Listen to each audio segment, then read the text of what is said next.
So, hi everyone. This is Alex Counts, the Executive Director of the India Philanthropy Alliance, and we're so glad you're here. And I'm going to turn it over now to our MC, the exceptionally talented comedian and friend of so many of these organizations, Anish Shah. Anish, over to you. Thank you very much, Alex. I'm excited to be here. First of all, for everyone that's in the room, if you are muted right now and you're in a quiet place, please unmute. It's always helpful when we're doing these things to have a collaborative environment and hear a couple laughs on the jokes and stuff. I am so excited to be here. I look around the board of people that are here and I see so many familiar faces. I've worked with so many of you. I'm seeing your galas and performing at your events, and so I'm honored that you've asked me to come here and help kick off this wonderful occasion of India Giving Day and this week of exciting events that we have going on all over the country. I want to start with why I care about what all of you do, what these organizations do, the impact that they have, and it's very personal to me. Like, I realize I have an American accent, so people may not know this about me, but I grew up in a small Indian village that was impacted by lots of organizations like this, And even growing up in that small Indian village, I found lots of opportunities. I got to go to an English medium school. We had at one point McDonald's in our village. We had a few white classmates. It was just a typical small Gujarati village called Edison, New Jersey. And it was fun. It was a great place to grow up. And but honestly, what's that? We grew up there. We had a great time, and I've gotten to work with so many of you over the course of these last 10 years that I've been doing comedy and seen the incredible impact that all of you have back home. And so it's exciting to see through this India Giving Day initiative, all these organizations coming together to really, I think, put together dozens and dozens of impactful events around the country, focus on people outside of kind of the big galas, right? There's a big focus on the youth and smaller donors and all of that, and really see the collective impact of South Asians coming together to do something as a group, which, as we know, when South Asians come together, we can have major impact, right? I mean, you look at it, and South Asians in America are CEOs of so many of the major organizations, right? Microsoft, Google, right? If you look at the Fortune 500, I think 60 currently are run by South Asians, right? We have a vice president. We have 3 people involved in the presidential campaigns that are of South Asian origin. What I'm saying is, guys, Alex, just cover your ears for a second. For the Indians in the room, our plan is working. We are close to world domination. All right. Nice. Close. And if we can just help the people back home a little bit more, we'll get a billion more people working towards that plan, and we will be successful. I think the reason we are also successful is because of people like all of you in the room, but I think we do have one secret weapon in our back pocket. And clap if you agree with me. I think our secret weapon is most of us were raised by Indian moms. Yes, clap if you agree. Yes. Yeah, I think Indian moms, they really do. Like, if we can enable a lot of the kids that the organizations help, they do have a leg up, because Indian moms are loving, nurturing, terrifying people. I grew up with an Indian mom. I can tell you, my mom, she could yell at me anywhere. Like, I remember one time we were at Disney World, and she was yelling at me in the middle of Disney World because I didn't want to eat lunch. Now, in fairness, I did want to eat lunch. I did not want to eat the Gujarati food that she had smuggled into Disney World. like, no, Mom, I do not want to eat the tepla you've been hiding in your bra all day, all right? It's weird. I just want to eat a hot dog. So she's yelling at me, but she would do it in our language so that none of the white people would call the police, right? Because she's yelling at me and she's saying crazy Indian mom stuff, right? She's yelling at me in Gujarati and she's saying, "Sambar gadeda. For those of you that don't know Gujarati, let me translate for you. Listen, donkey, if you don't eat your food right now, I'm going to take you home and grind up your body parts. grind up your body parts. I'm sorry, but the crime totally doesn't fit the punishment. And she would use this for everything. She'd be like, do your homework, I'll grind up your body parts. Clean your room, or I'll grind up your body parts. If you ever try to school, I will grind up your body parts. I swear to God, I will grind up your body parts. And it's the perfect crime, guys, because the police would never find my body, right? The neighbors would come over, they'd be like, this coffee tastes weird. And my mom would be like, Indian coffee made from the ground, right? That's Indian mom, all right? It's that's why we're all so successful. Anyway, I will be with you through the rest of this agenda today. We have a wonderful program. We're going to start with the accomplishments and impact that we've had so far in 2023. We're going to hear about the activities and events going on all around the country. We're going to use this as an opportunity to get everyone excited about the impact that we're about to have over this upcoming week. And first up on that agenda is Sejal Desai, who's going to talk about where we're going and what we've achieved in the last year.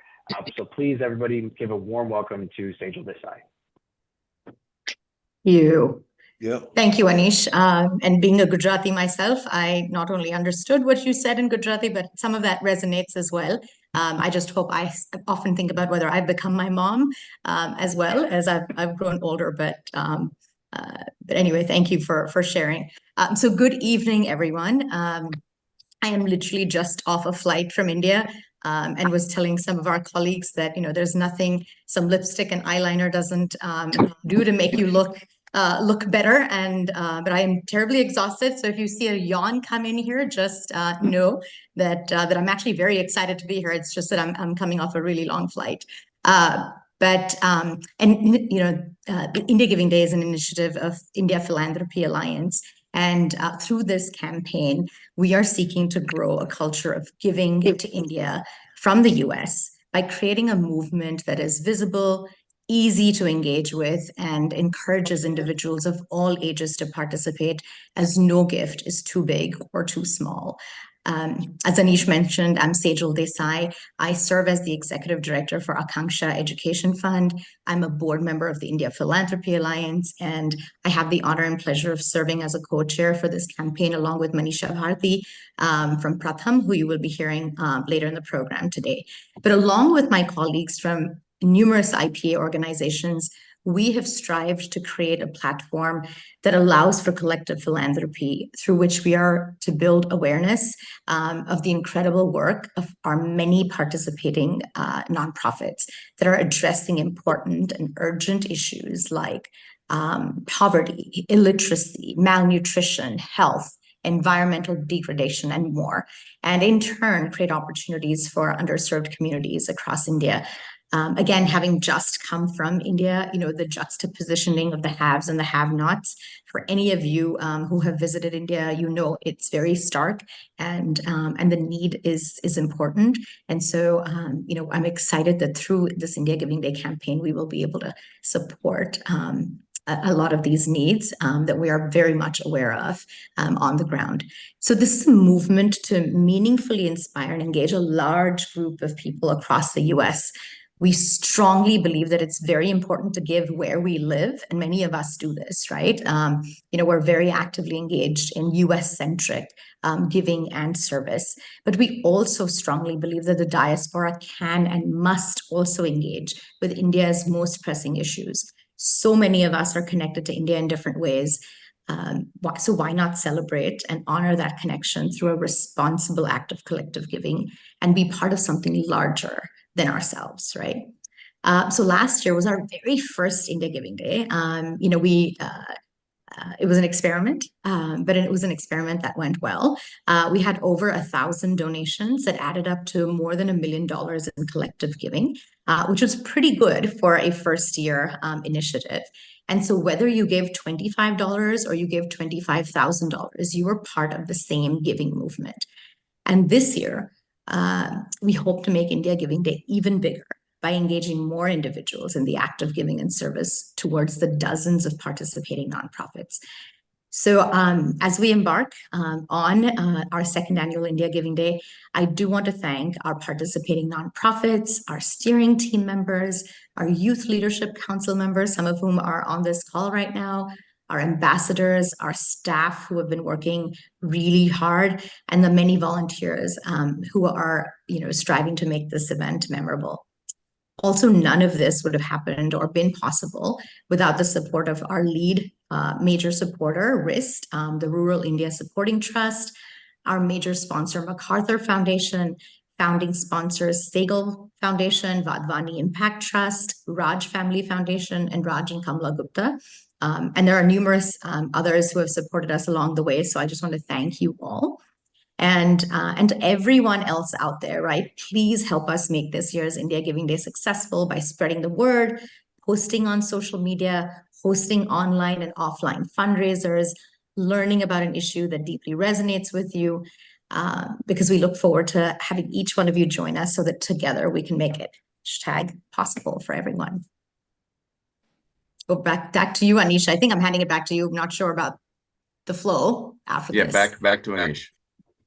Yeah, thank you very much, Sejal, and thank you for joining us so quickly after a 15-hour flight. Very impressive.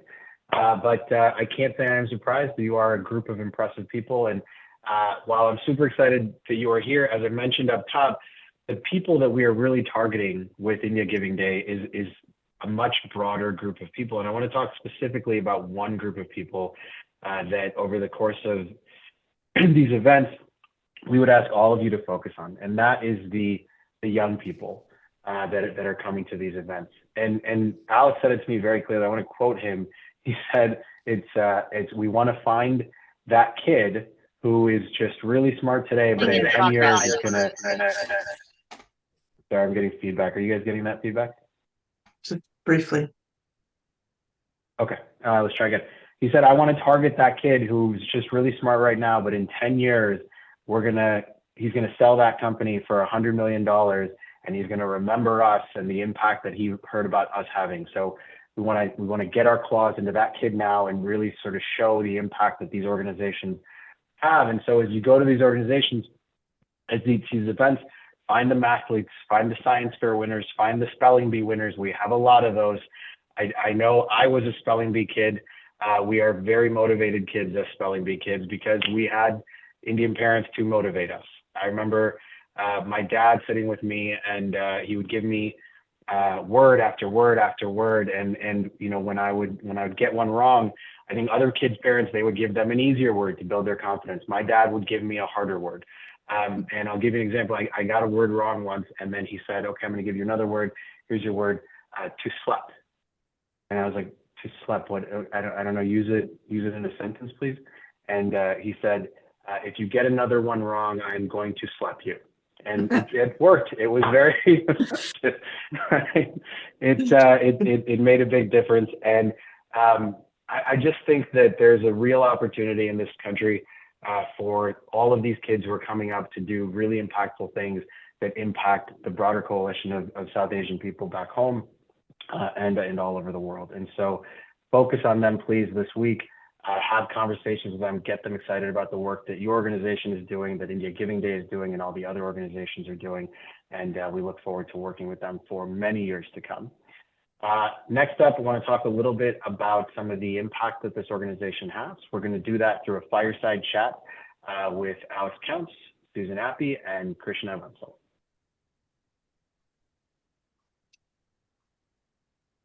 Thank you, Anish. And here, let me try this. I'm just so thrilled to see all of you here.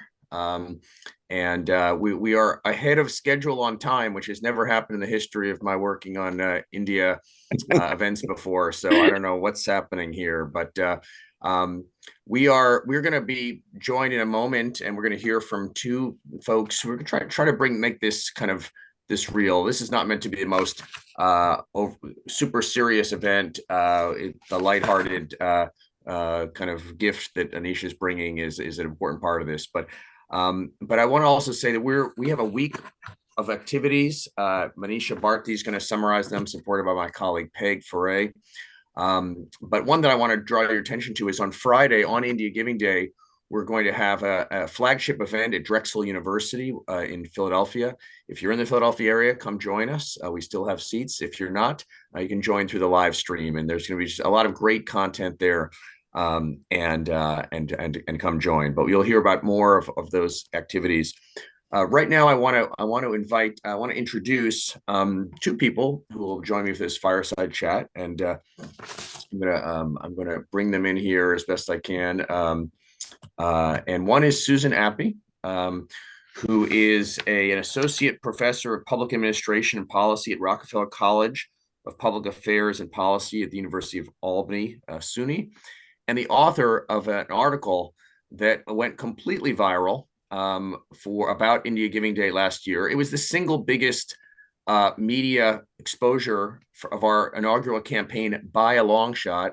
And Dana is going to show this little slide here that's coming up. That article was viewed by 64 million people on Yahoo News alone, and that was not the only place it was published. And we're going to ask her about what drove her to do that in a minute. But thank you for that gift, Susan, and for all the great research and scholarship and teaching you do. But you've really become an important part of our campaign.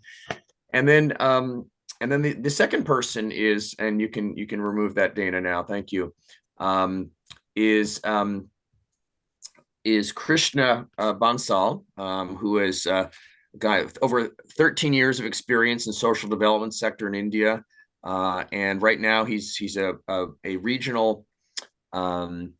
He works as a regional manager, state program manager, sorry, for CRY, Child Rights and You. I must admit here that CRY is my favorite Indian charity, but I also have to say that it's a 33-way tie for first place. So it's not quite as big deal as you might think. And I'll kind of explain how we. And by the way, it's super early in India, but Krishna has woken up and is having some bandwidth issues. But I think we're going to be able to hear him and see him. Susan. So you're involved. I'm learning more about your work, researching the nonprofit sector. It's just incredible. But here you are. You're doing all this important scholarship in peer-reviewed journals. You're teaching, and yet last year you broke away to write an article that, for all you knew, was going to be viewed by 17 people. Turned out it was a little bit more than that. Can you tell us what motivated you to write the article? Did you expect that it would be viewed so popular? And what does India Giving Day look to you like now? Yeah, excellent. Good evening. I'm based in New York, so it is evening here. Thank you so much for having me. Congratulations to everyone on the call for this initiative that I'm really excited to be a part of. And it was happenstance, like so many things are, my engagement with this. I was in early 2023 when things were starting to happen on your end. I was in India. I was on sabbatical. I was supported by a Fulbright, doing research on development projects with NGOs that are funded through private philanthropy. So I'm very interested in cross-border philanthropy, and then very specifically funded through diaspora givers.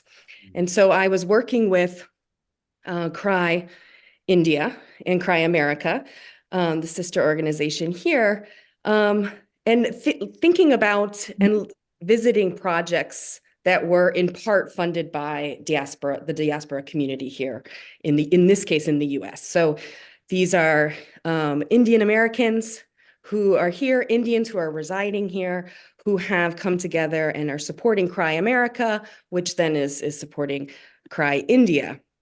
And so I was thinking a lot about NGOs. I was thinking a lot about their funding models, right, and the challenges. And then all of a sudden I come across what I would consider a super innovative coalition, the India Philanthropy Alliance, that at that moment was really ramping up for its first annual Giving Day.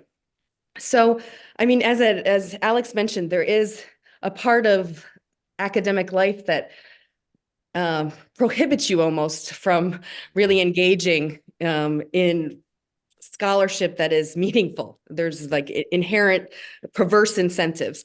And so But fortunately, there are universities, and mine is one of them, that do encourage public engagement and scholarship. And we are a founding member of The Conversation, which is a platform that essentially takes academic research and makes it interesting. I mean, to be quite frank. And so I pitched it to the editor there because I was doing work on collective remittances, diaspora philanthropy in the context of NGO development work, right?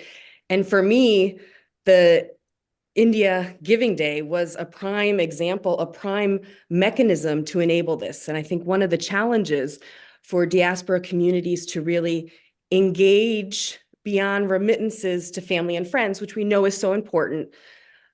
We have lots of data showing remittances that go to households to essentially fill in income gaps, right?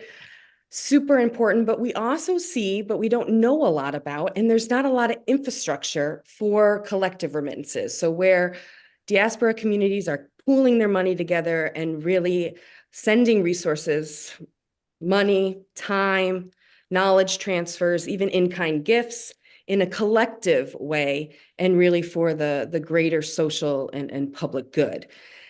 And so I was interested in India Philanthropy Alliance really starting to create this infrastructure that really is missing in a lot of diaspora communities. And so I find it quite innovative, even with all the challenges. And then once I started researching more for this article, we have really credible, good data of the potential of the Indian diaspora in the US, that they are willing and able, as was mentioned earlier, they are giving in their local communities. This is, of course, not a means in which to capture that, but to expand it, right? And a lot of the diaspora community have both material and sentimental links to India, and it's just providing a means in which they can give. I think India Philanthropy Alliance is really ahead of the game because I do comparative work looking at several different diaspora communities. I can pause there. Yeah, no, that's great, and thank you for all the kind words about what we're trying to do. Imperfect, evolving, but we're pretty pleased, and I think we're gonna have some good results to show this year, given a few groups have shared with me where their fundraising campaigns are already at. When we were talking, Susan, a couple of weeks ago, I suppose, we got onto this just subject of what motivates you, what you're learning, and you talked about someone that I would later learn was Krishna Bansal, who's with us, and you termed him as this is my kind of recollection of what you said, like the epitome of all that's good about like field workers for the top NGOs in India that you've met over the years. And can you just tell us what did you mean by what impressed you so much about Krishna that has now led him to be with us, and he'll be speaking in a moment. Yeah, it's so great to see Krishna here. We had some really, really great times in India while I was conducting field work, and I call him in my work and some other writing that I've done, kind of the ideal NGO worker in India. And I think he represents, and I think he's not the only one. Sorry, Krishna. There are tons of NGO workers in his shoes, but I think he really provides kind of a good face and some context I can provide. That he is super educated, has degrees in political science, social work, has certificates in all sorts of topics, including leadership, and is studying law, right? So it doesn't end there. So super educated and has been in the field for more than a dozen years, working for children's protection, children's rights, children's advocacy. And in the work that we did, we went to some rural sites in Rajasthan and working with really community-based organizations that have been working with CRY India since 2007. And he really knows what's going on the ground and has a real, both professional, but caring a relationship with who he's working with on the ground. And I think that he shows that local knowledge is really important in doing any of this work in alleviating poverty and all the challenges that come around poverty. And he really demonstrated to me an integrity for an NGO worker on the ground that has been really nice for me to write about. And so it's quite a privilege, and I'm so glad he's able to join us here. And we had lots of good laughs too, which always helps. That's great. Thank you, Susan. You're reminding me of some of the top field staff in my years in Bangladesh. Just It's people incredible. and anonymous to most people. They're not addressing, they're not at Davos addressing, maybe they should be, Yeah. but boy, they just make all the difference. So Krishna, welcome again. Hopefully he may need to go off camera to get his audio working. We were testing it before, but I just thank you for joining us.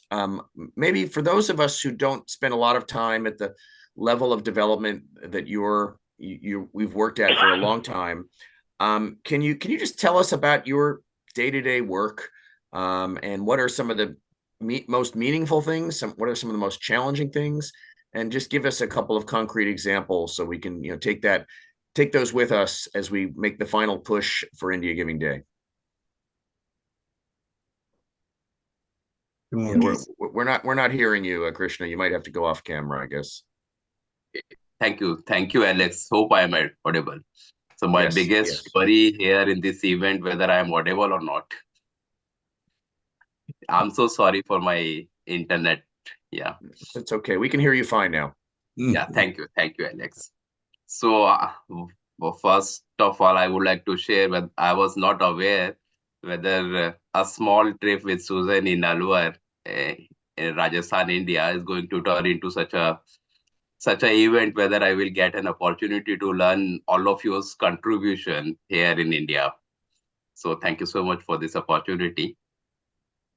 So precisely, I would say here in India, my work is basically to provide support to the grassroots level organizations, provide them technical inputs, provide them some support if they get any challenge at grassroots level, developing their plans, helping them in engaging in a way that can help them in bringing certain changes which are desired and which we envision in our plans. For example, I'm working mostly in northern parts of India. That is, if you are aware of Rajasthan. So I'm working here in 3 states: Rajasthan, MP, and Delhi, New Delhi.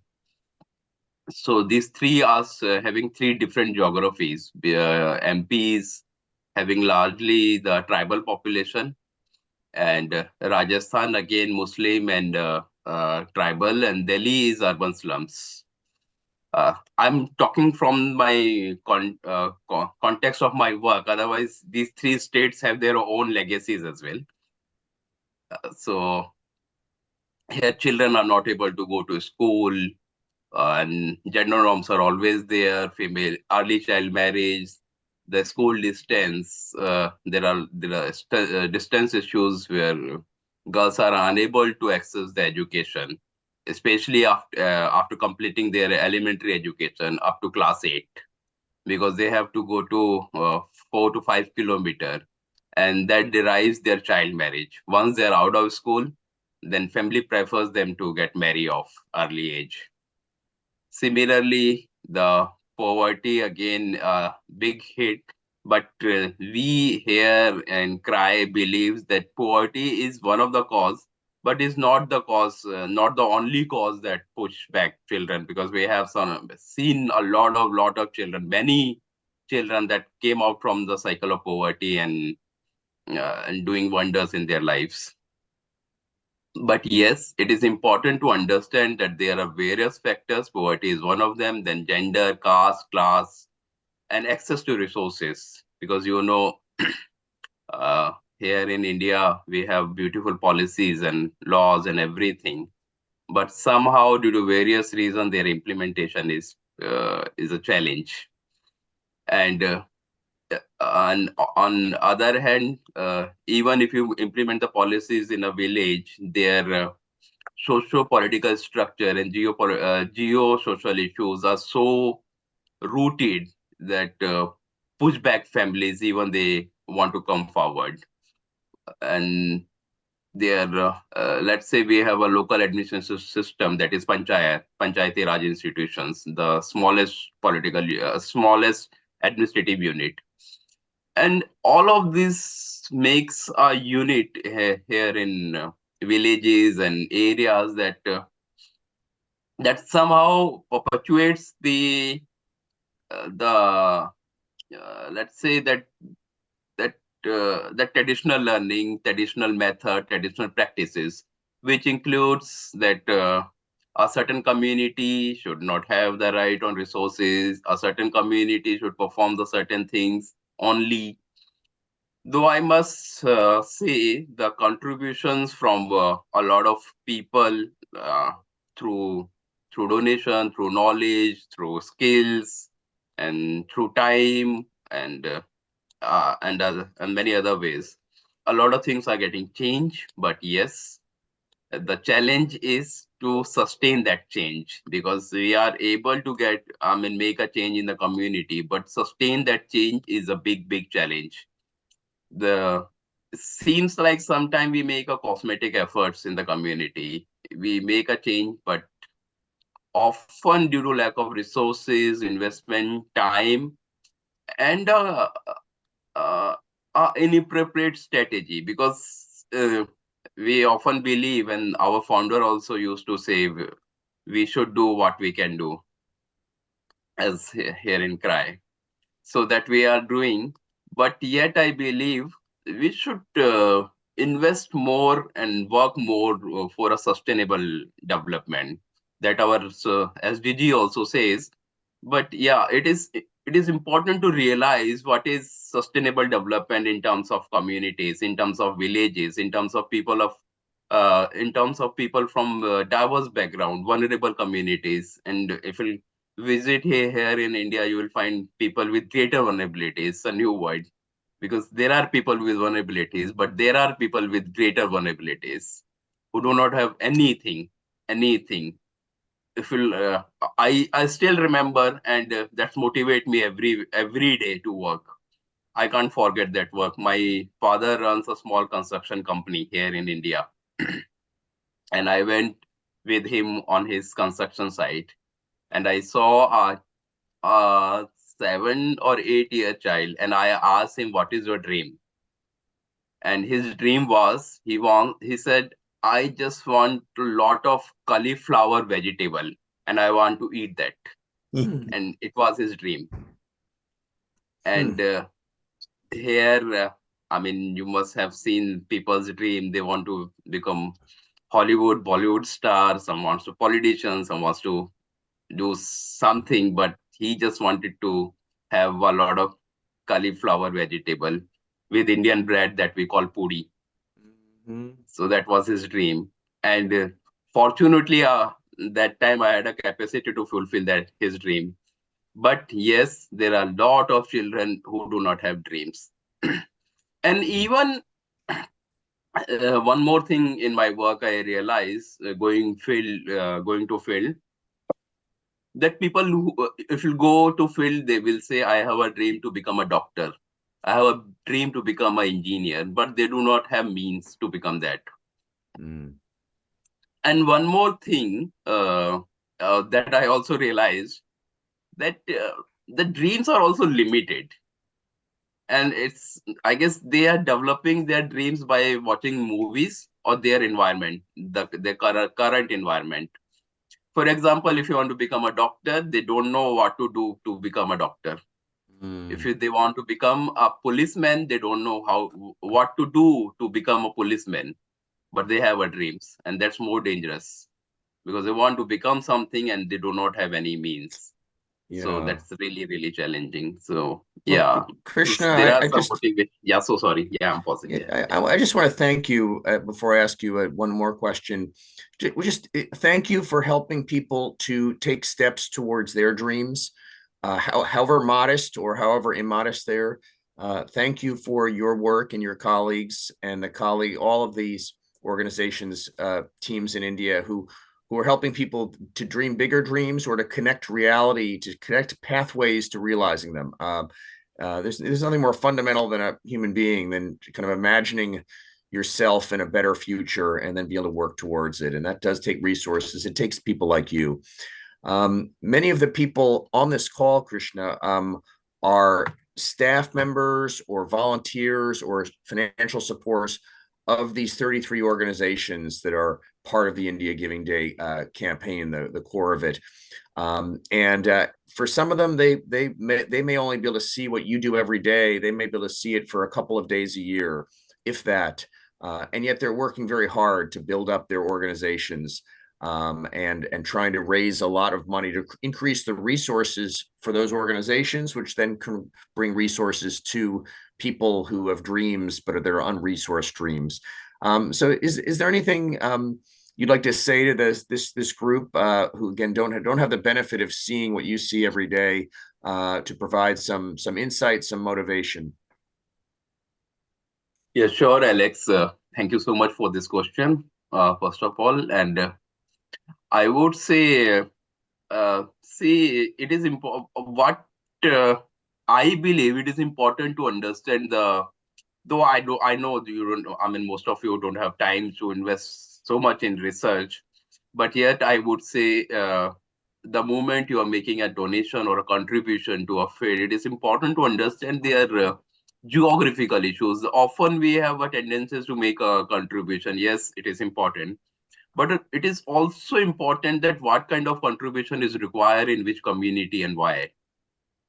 For example, there are villages where I have seen girls still do not have access to sanitary pads, where the world is talking about menstrual leaves, but I have seen girls struggling their health issues because they do not have access to menstrual health.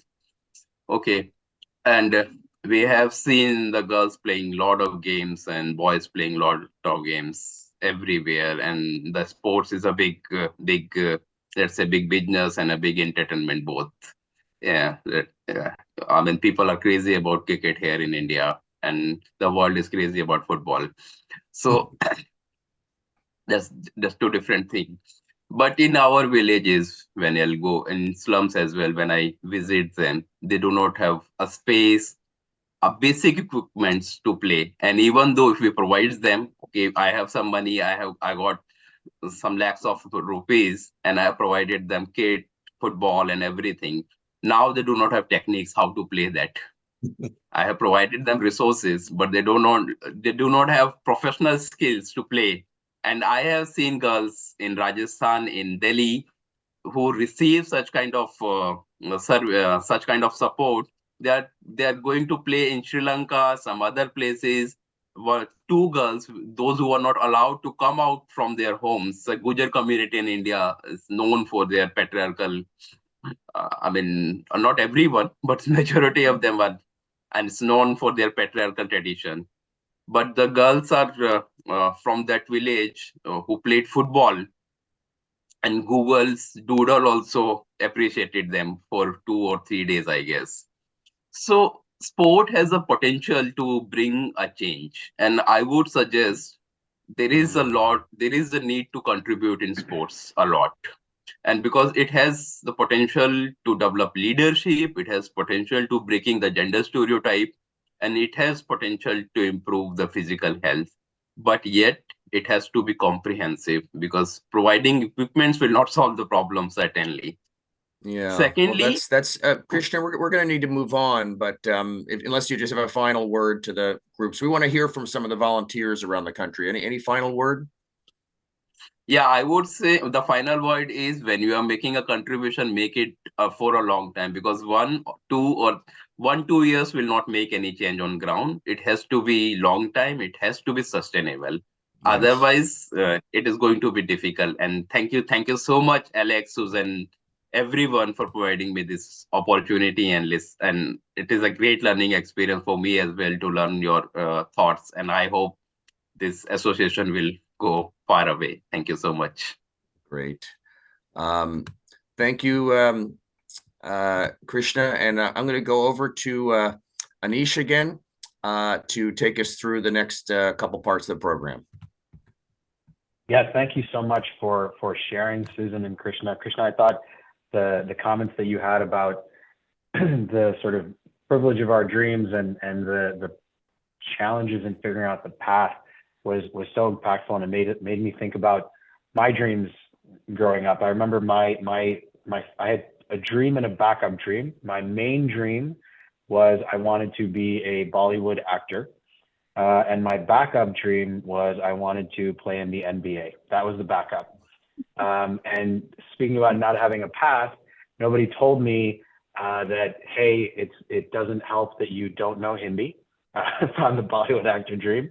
And you're 5'8", so that's probably not a good path to the second dream either. So, but I really do, I love that idea of the sort of, I think the audacity to have big dreams is something that a lot of these kids don't even have. So what I wanted to do next is go around to the different organizations that have events planned and have you talk about what you've got planned for the upcoming week and what are some of the things you're doing. And if you want to, as part of the conversation that Krishna started here, whoever's speaking on behalf of the organization, share what your dream was when you were a kid and what you thought what you might be growing up. So who wants to go first?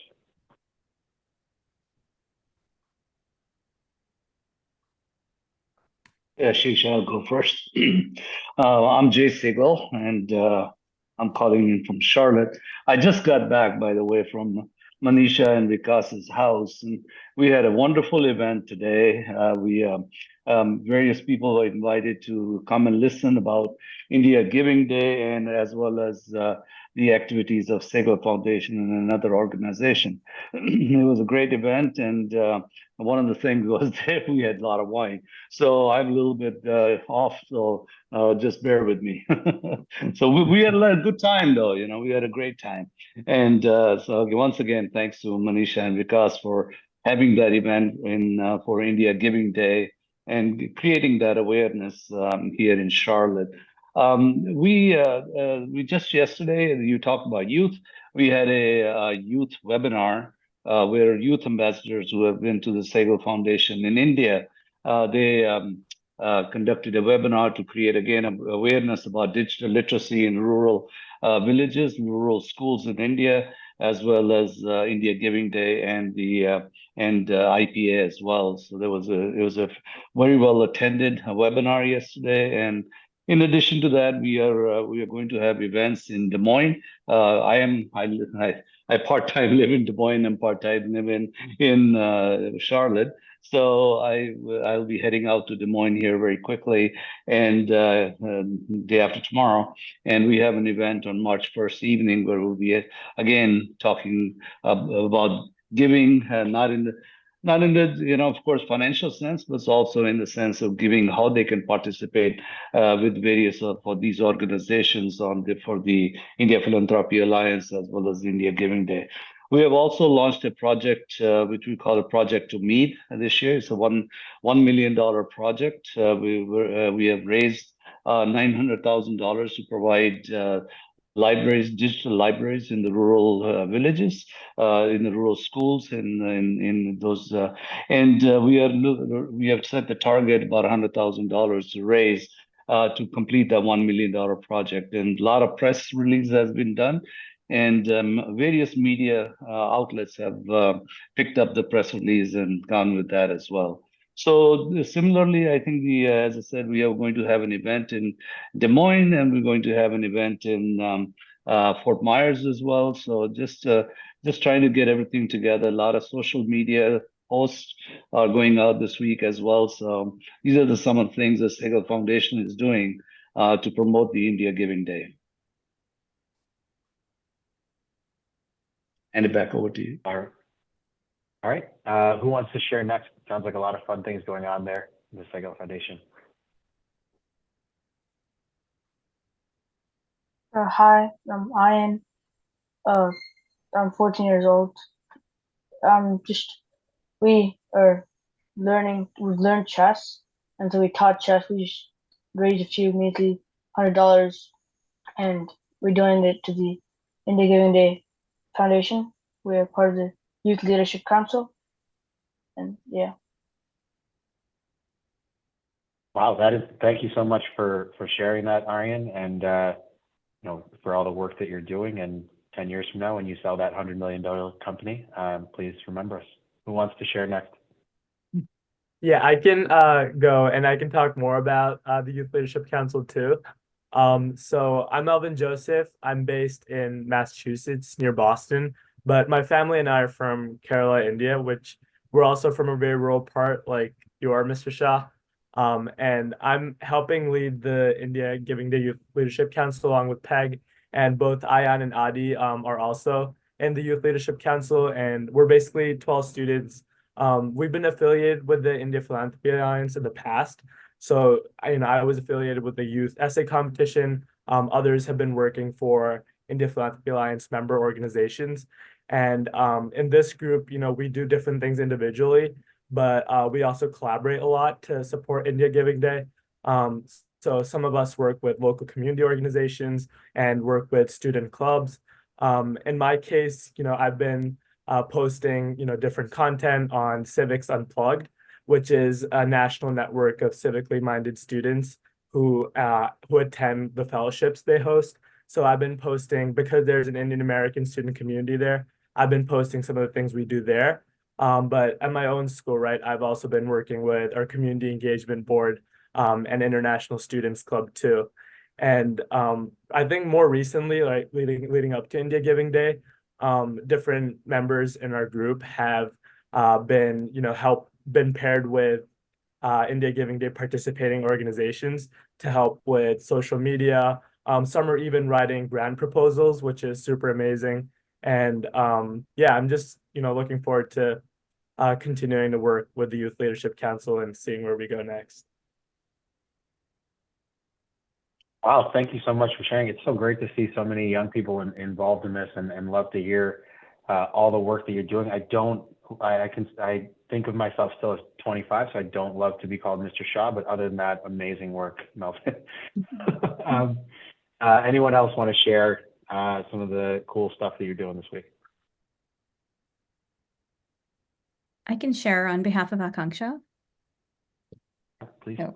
Yeah, hi everybody, I'm Kirti. I do marketing communications for Akanksha, so I work with Sejal. And we are very excited. We've had a number of events going on. Some of our board members have volunteered to have short salon-style events at their homes, just casual snacks, and getting together with some of our Akanksha alumni to talk about the impact that the education has had on their lives and what they're doing now. We are also planning something later this week like that in Dallas. We're going to have like samosas and chai and hang out at this lounging chai place and talk about it. We had an online pizza party where we had younger volunteers come in and make calls while kind of having a joint virtual community time with themselves. And what we're really excited about is that we are going to be doing a joint IPA member event here in Dallas. So we have about 8 different organizations that are coming together. It's happening this Tuesday, and we're all going to be coming together, sharing the same space, the same invitation list, and having a wonderful group of people coming together here. Is sponsored by Thai. And we are thrilled to just be part of this group of people. And we hope that a lot of people come and we get to know each other better. We get to know our donors better and just meet some new people who are interested in what we do.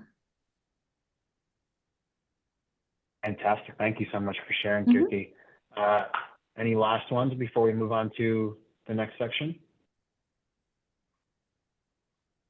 Yeah, I'm happy to share. I'm Kalpana Kanthan, and I'm from the American India Foundation. And this year, we're looking more at a kind of digitally driven engagement strategy. We're trying it out this year. So we came out with something called the Great Indian Quiz that we sent out to our whole database. And it had, it said, will you be a trivia tiger? And it had all these interesting questions about India. And I will tell you that when we were designing the quiz, I got all the answers because I grew up in India. But then we had to shape it for those who did not grow up in India. So my team and I had to sit down and, change the questions and everything. That was something interesting. And we're doing something else with a few of our board members and our CEO, where we're writing these personalized messages to our database, talking about what IGD means to us and what it means to us to be a member of the diaspora here in the US, and how something like IGD really brings the two aspects of our life together, right? That based in India and that based over here, because we call both these places home. So we're doing these things apart from some more social media stuff. And we are having the AIF town hall on India Giving Day in San Francisco, where we'll be talking about different programs, talking about social impact in India. Yeah, and it's got a Zoom component and it's in person, so everyone's welcome to join. Fascinating. Can you share an example of the type of question you had to change? Yeah. So one question was, which river is called the River of Sorrow in West Bengal? And by the way, there were multiple choice. Okay, it was pretty low-hanging fruit, right? So it was the Ganges or Brahmaputra or Damodar. And there was one more name like Mahanadi. And come on, you know Mahanadi doesn't flow in West Bengal. So I said, it's Damodar. And my whole team just stared at me and they were like, what is that river? And I said, you didn't study geography in 8th grade in India. You know, we were taught these things. So it's very interesting. And then they said, you have to have a pop culture question. I said, is it going to be Priyanka Chopra? Because that's the only pop culture icon you may know, right?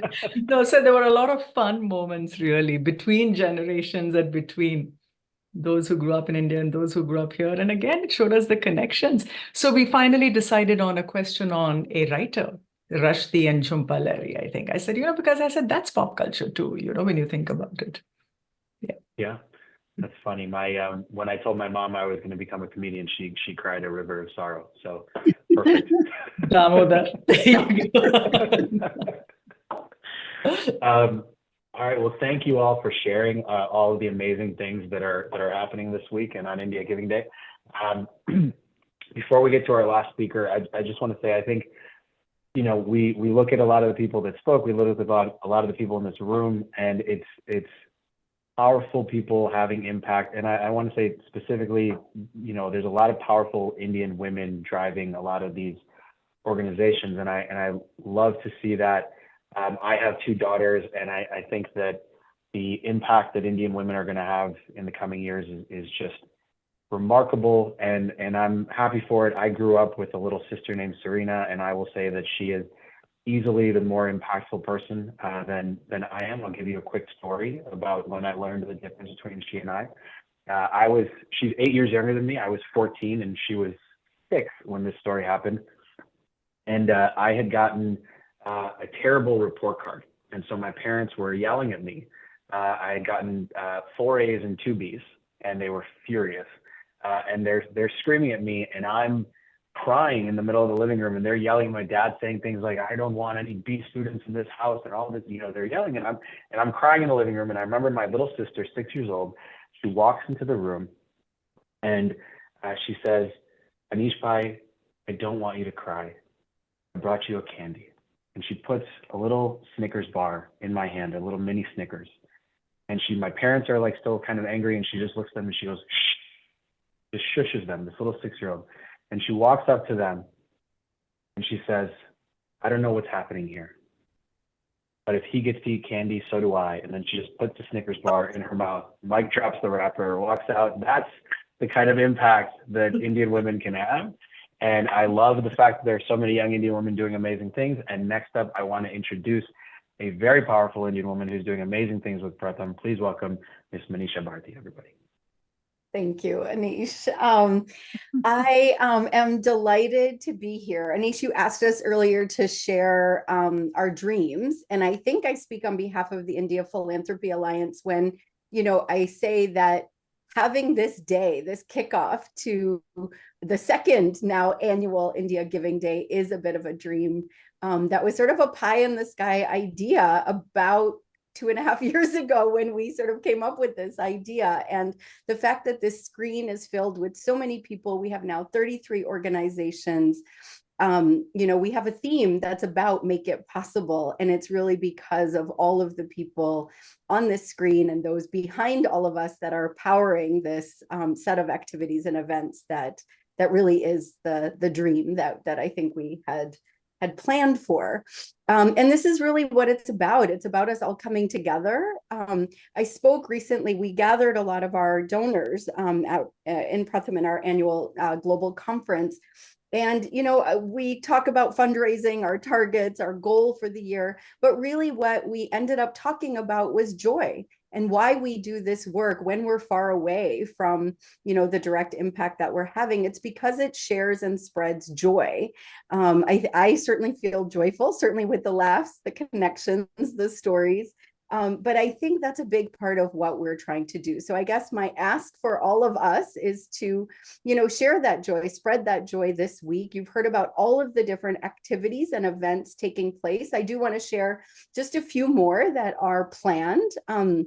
Backed by popular demand, on Wednesday evening, Pratham is going to be hosting another dance party, but this time it's going to be a little bit different. It's for those of you who are familiar with Masala Bhangra workouts, the person who created that, her name is Serena Jain. She is going to be our guest dance instructor, workout instructor. So dress for a workout, as well as a bit of a fireside chat on why she chooses, why she founded her company, and really is focused on spreading good health within the South Asian community in particular, because she was directly impacted by cardiovascular disease of her parents. So a little bit of her story, but as well as some good workout time. That's on Wednesday evening.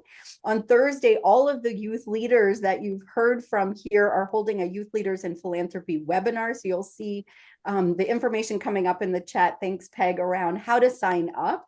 I think that, please come listen to that webinar. And if you also want to become part of the Youth Leadership Council, on the website, you can sign up to become a member. On Friday, India Giving Day itself, we have a number of things happening across the country. 3 things that I'll just highlight. In Fort Myers, Florida, Segal Foundation is hosting a seniors night with karaoke and all kinds of fun. So please look to the information there to join that event. If you're in Chicago, we have a couple of families coming together and several organizations really coming together to talk about philanthropy and why and how philanthropy is important. But again, and I know Alex mentioned it at the top of the hour, but our signature event is happening at Drexel University. That's an pretty much all-day event that we hope people will be able to join in person to hear about discussions on education, on healthcare, on clean water access, and all of it will be live streamed as well. So please do join for those events. And, just before we close, really just want to thank everyone, the steering committee that's here. You can see who is on that from the website, our ambassadors that have really been promoting this event and posting on social media, the Youth Leadership Council, absolutely thank you for all that you do and in spreading both joy and inspiration. The India Philanthropy Alliance team, without whom none of this would have been possible. And then last but not least, Anish, thank you for bringing joy to our event and helping us kick off with a lot of smiles. So I hope I didn't leave anything or anyone out. We'll ask Peg or Alex to jump in if I did, but otherwise back to you, Anish. Thank you very much, Manisha. Thank you so much for all of you for attending, for everything that you've planned this week. I think it's going to be an amazing day with lots of exciting events leading up to it. Alex, any comments before we sign off? No, just thanks to you. Thanks for everyone. Thanks especially for the youth that came and spoke up. And let's just go have a great week. Thanks, everyone.